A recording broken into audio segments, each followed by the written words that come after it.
idea of a sinner, like, is anybody who hasn't been able to reach God's mark, who has done something that hasn't reached, like, God's glorious, like, expectations to reach of what goodness is. So I think really, like, the idea of a sinner is relevant, but I think we kind of miss it in that it's everyone, like, it's everyone, but we kind of often box it into someone, like, to things that we socially are like, that's inappropriate, so that's not good enough. But like, I think it's more just like, when you think of it as God's measuring stick, not ours, it's everyone.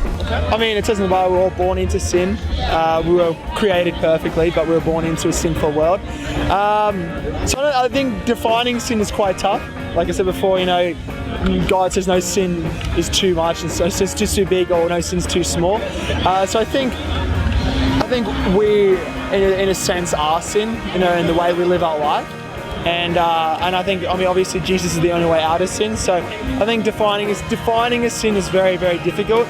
I think it's too culturally defined, like what you're saying. Like, it's especially like what even some Christian people would perceive as someone as a sinner, is just really culturally what we think is like the bad people or the wrong people. Which, I think everyone's a sinner.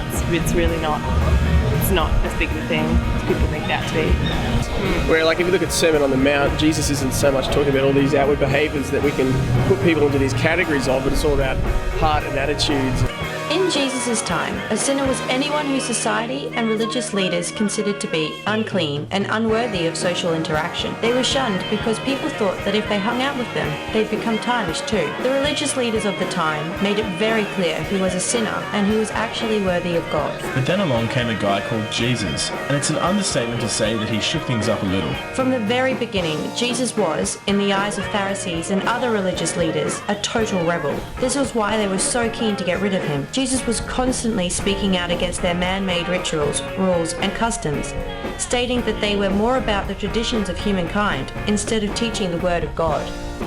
Some of the things that Jesus did that were so radical included claiming to forgive sins, even though the common belief was that only God could do this. Breaking the Sabbath. Healing on the Sabbath. Identifying himself as God, which was considered by many to be blasphemy. Eating with people who were labelled sinners, such as tax collectors. Never fasting. And allowing a prostitute to bathe his feet. The point that Jesus was trying to make with all of this was that he was always there for people who admitted they needed him, people that everyone else considered to be sinners. The Pharisees and other religious leaders were self-righteous. They couldn't accept that they might be wrong. We can see this clearly in the parable of the Pharisee and the tax collector, where the tax collector was the one who went home right with God, not the religious leader who thought he knew it all. So, what does this mean for us now, in the 21st century? I don't know, I think the term rebel is like quite loaded with perceptions from like the last couple of hundred years. So there's a lot of connotations that come with it that I wouldn't necessarily attach to Jesus.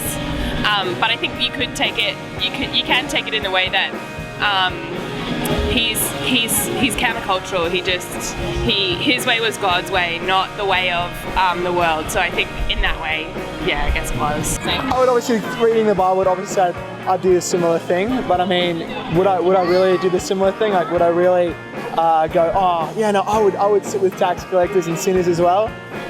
In another sense, that's very humbling.